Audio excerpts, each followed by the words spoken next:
Hi all, welcome to Lumi. ഇന്നത്തെ video നമ്മൾ discuss ചെയ്യാൻ പോകുന്നത് ആമസോൺ ഫ്യൂച്ചർ എഞ്ചിനീയർ സ്കോളർഷിപ്പിനെ കുറിച്ചാണ്. ഓക്കെ, അപ്പോൾ നമുക്ക് അതിൻ്റെ ബെനിഫിറ്റ്സ് എന്താണെന്ന് ആദ്യം നോക്കാം. അതായത് നമുക്ക് ഏകദേശം 2 ലാക്ക്, അതായത് 2 ലക്ഷം രൂപ അതിൻ്റെ സ്കോളർഷിപ്പായി കിട്ടുന്നുണ്ട് ഫോർ 4 ഇയേഴ്സ്. അതായത് ഓരോ ഇയറും 50,000 രൂപ വെച്ച്. ഓക്കെ, പിന്നെ സെക്കൻഡ് ആയിട്ട് വരുന്നത് skill building and networking opportunity by Amazon. അതായത് ആമസോണിൻ്റെ അകത്തുനിന്ന് നിങ്ങൾക്ക് സ്കിൽ ബിൽഡിംഗ്, അതുപോലെ തന്നെ ആമസോണിൽ വർക്ക് ചെയ്യുന്ന ആൾക്കാരായിട്ടുള്ള നെറ്റ്വർക്കിംഗ് ഓപ്പർച്യൂണിറ്റി.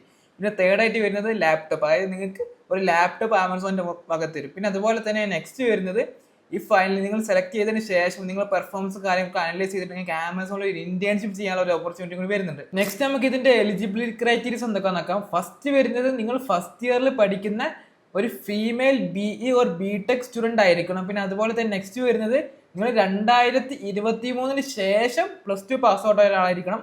തേർഡ് വരുന്നത് നിങ്ങൾ സ്റ്റേറ്റ് ഓർ സെൻട്രൽ ഗവൺമെന്റ്, അതായത് നാഷണൽ ലെവൽ ഏതെങ്കിലും ഒരു എക്സാം വഴി ക്വാളിഫൈ ആയതിനു ശേഷം അഡ്മിഷൻ എടുത്ത ആളായിരിക്കും. മേ ബി കീം ആയിരിക്കാം, JEE ആയിരിക്കാം, അതുപോലെ ഏത് എക്സാംസ് ആയിരിക്കാം. ഓക്കെ, അതായത് മീൻസ് NRIസിനൊന്നും അപ്ലൈ ചെയ്യാൻ പറ്റില്ല. പിന്നെ നെക്സ്റ്റ് വരുന്നത് നിങ്ങളുടെ ഫിനാൻഷ്യൽ, അതായത് ഫാമിലി ഇൻകം, അതായത് ഒരു ഇയറിലേക്കുള്ള ഫാമിലി ആനുവൽ ഇൻകം >3 ലാക്ക് ആയിരിക്കണം. മീൻസ് 3 ലക്ഷത്തിന്റെ താഴെ ആയിരിക്കണം.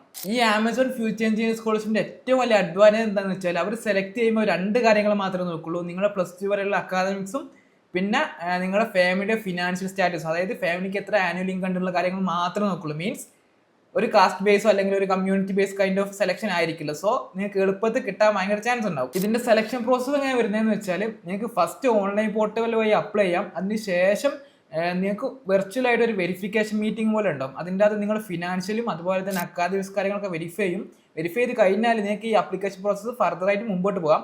അതിനുശേഷം നിങ്ങൾ ഷോർട്ട് ലിസ്റ്റ് ചെയ്താൽ നിങ്ങൾക്ക് ഒരു essay പോലെ ഒരു സാധനം എഴുതി സബ്മിറ്റ് ചെയ്യാനുണ്ടാവും. അതിനുശേഷം നിങ്ങൾ ഷോർട്ട് ലിസ്റ്റ് ചെയ്യും. പിന്നെ അതുപോലെ തന്നെ നിങ്ങൾ ഫൈനൽ കാര്യങ്ങളൊക്കെ പോവുകയും ചെയ്യും. ഇതാണ് ഇതിൻ്റെ ഒരു സെലക്ഷൻ പ്രോസസ് ആയിട്ട് വരുന്നത്. ഈ സ്കോളർഷിപ്പിന് വേണ്ടി അപ്ലൈ ചെയ്യാനുള്ള ലാസ്റ്റ് ഡേറ്റ് വരുന്നത് November 30. ഓക്കെ, അപ്പം അപ്ലൈ ചെയ്യാനുള്ള വെബ്സൈറ്റ് അതുപോലെ തന്നെ ഡീറ്റെയിൽസ് ഉള്ള വെബ്സൈറ്റ് നമ്മൾ ഡിസ്ക്രിപ്ഷൻ്റെ അകത്ത് കൊടുത്തിട്ടുണ്ടാവും.